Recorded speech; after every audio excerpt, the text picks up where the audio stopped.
Happy summer solstice and happy Cancer season. The summer solstice is a pivotal point in the year. It's a change of the seasons. And with the change of the seasons, astrologically, so comes a change of the seasons in our own personal lives as well. Hello, I'm Eliane Nicole, your astrologer and tarot reader, and in this video I'm going to talk about the Ingress chart of the Sun into Cancer, which is important because it tells a story of the whole entire summer season. So the next 3 months that will take us into the fall, when the fall equinox happens. And if you follow my astrology, you know that Ingress charts, yes, they summarize the story. And in this case, when it's an Ingress chart of the season of a cardinal point, so Aries, Cancer, Libra, Capricorn, all the cardinal signs that frame the year with the solstices and the equinoxes are, triply important because they summarize a whole season as opposed to a new moon chart that summarizes a month, right? So every year we have a summer solstice, so it's a yearly event, but the personality of that season will vary somewhat depending on what all the other planetary bodies are doing and their relationship to the sun as it enters Cancer.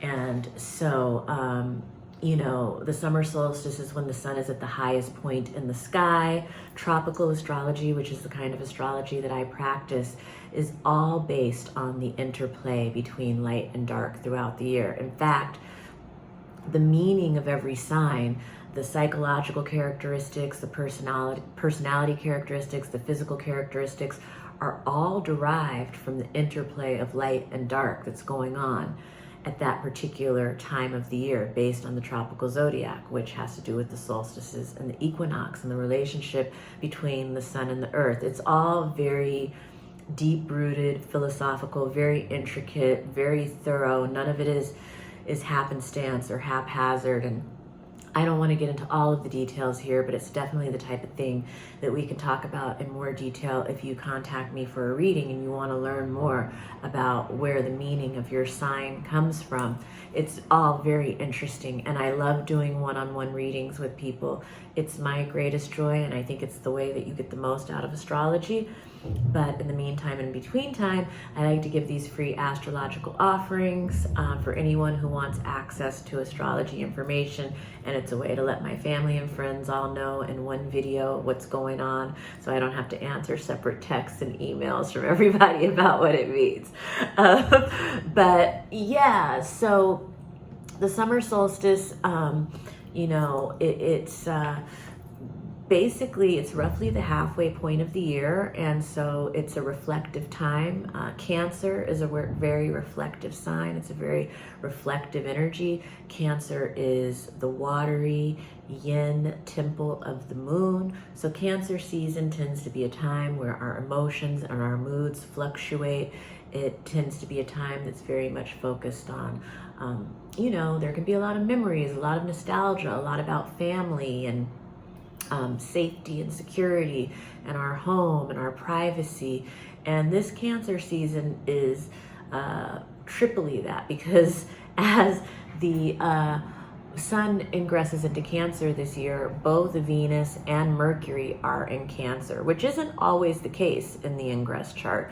Mercury and Venus can be in the sign before, up to 2 signs before, 2 signs after, depending on the year. But in this case, in this year, in 2024, June 20th, as the solstice happens, Mercury's in Cancer and Venus is in Cancer, right there with the sun.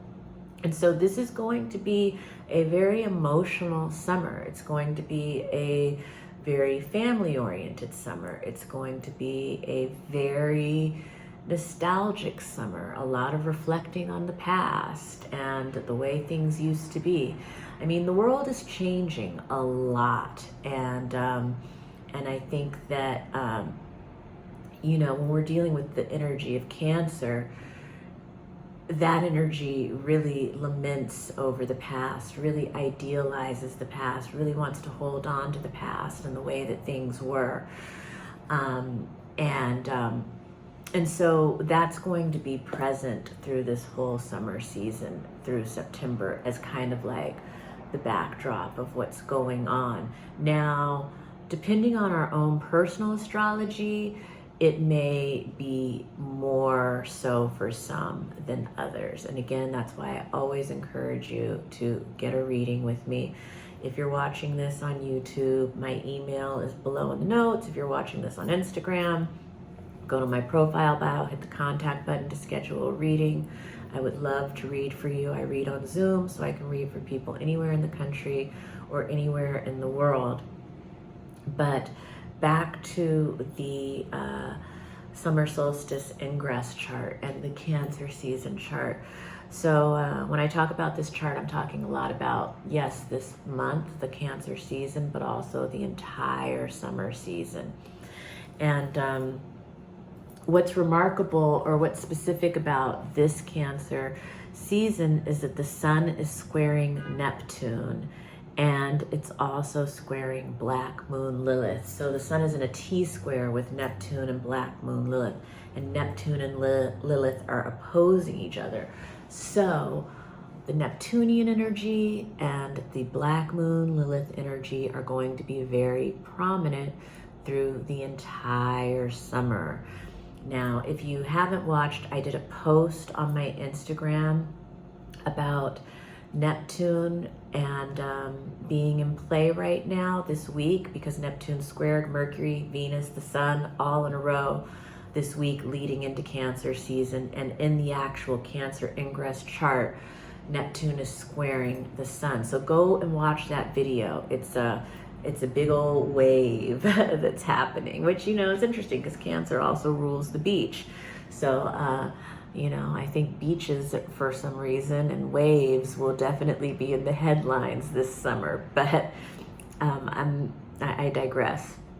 So the Neptunian energy, Neptune, again, watch, I didn't do a video, I actually wrote a post on it, but the video is a wave, and I wrote underneath it everything about this Neptunian wave that's going on. But it's very much, Neptune is very artistic, it's very imaginative, it's very healing, it's very psychic.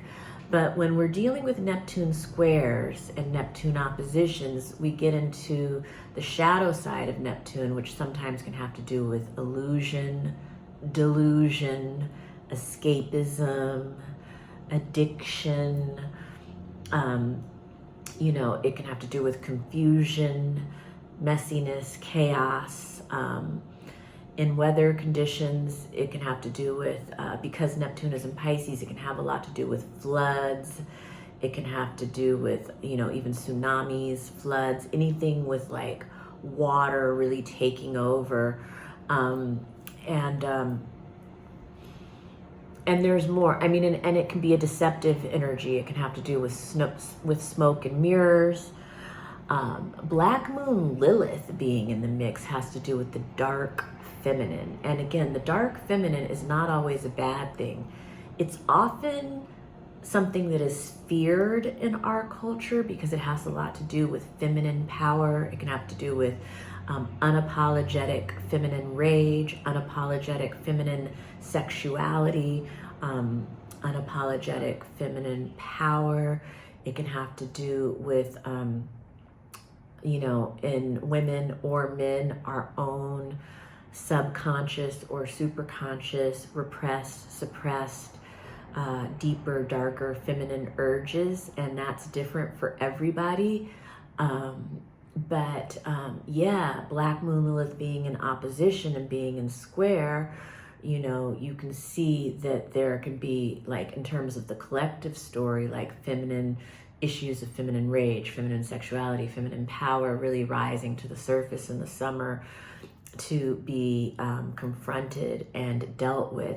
But sometimes it has more to do with like seduction, temptation. When I think of famous women who really have like that strong Lilith energy, I think of you know, people like Angelina Jolie or, you know, Rihanna, or like people who, you know, they really have mastered the dark feminine and they're very like sexy and very powerful. And it's not at all negative, but it is a kind of feminine energy that not all women are comfortable and able to hold, and not all men are comfortable and able to deal with, you know? And so there are going to be themes of that probably just in politics and in, you know, social events out on the streets, but also dealing with this in our own personal lives. And again, in a one-on-one reading, I can get more into the specifics of how that might manifest for you personally or in your personal chart. If you have any planets at 29 degrees, that's where it's going to be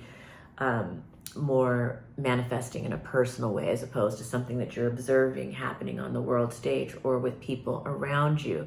But Lilith is at 29 degrees Virgo at this Ingress chart. Neptune is at 29 degrees Pisces, so there's some finality here, and it's on the axis of sacrifice and service and health and yeah, these types of issues. So what else do I want to say about this Ingress chart? There's many different aspects about it. The moon is in Sagittarius in this Ingress chart. And oh, that's another thing I want to say, is that the full moon of Capricorn happens the very next day, Friday, June 20th at 6:07 p.m. on the West Coast.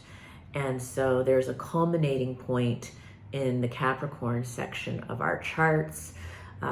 There is an illumination in the Capricorn section of our charts.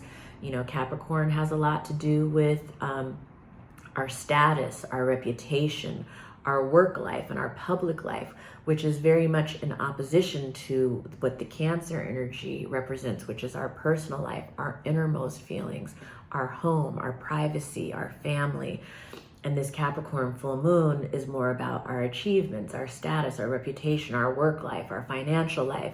And so between, you know, today and tomorrow, June 20th and June 21st, as I record this video, you know, these are very prominent themes that are opposing each other in some way. And that's going to be, because it's in the Ingress chart of this year's summer solstice, it's going to be something that summarizes the season, the tension between these two parts of our life, the push and pull between these two parts in our life. And the invitation from the universe is how do we properly integrate this? How do we bring together these opposites and hold the center? This can be extremely creative energy. That was the other thing I wanted to say about Black Moon Lilith, is like, for people who know how to really harness that energy, it can be deeply, deeply rich and creative. But for people who are less conscious of that energy or fearful of that energy, it can be very challenging and feel like they're, you know, it can be a very uncomfortable and frustrating tension that arises. And so I don't know, what else did I want to say about this chart? I mean, there are so many other things I can say, but I just wanted to get cliff notes. I've been talking for about 14 minutes now, so I want to wrap it up before I hit the 15-minute mark. But I do want to say, please contact me for a reading. I would love to read for you. And thank you for joining me. Have a wonderful summer. And I'm going to just pick a card here really quickly. Ooh. 7 of Swords. This is my Dolly deck.